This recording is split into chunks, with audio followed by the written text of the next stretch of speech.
அதிசயமே உடலுக்குள் எங்கே உயிருள்ளதென்பதும் உயிருக்குள் காதல் எங்குள்ளதென்பதும் நினைத்தால் நினைத்தால் அதிசயமே கல் தோன்றி மண் தோன்றி கடல் தோன்றும் முன்னாடி உண்டான காதல் அதிசயம் 16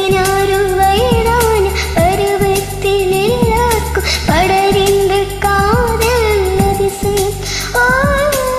பூவுக்குள் ஒளிந்திருக்கும் கனி கூட்டம் அதிசயம் பெண்ணாத்தி பூச்சிடந்தில் ஓவியங்கள் அதிசயம் துளை செல்லும் காற்று மெல்லிசையாதல் அதிசயம் குருநாதர் இல்லாதே குயில் பாட்டு அதிசயம் அதிசயமே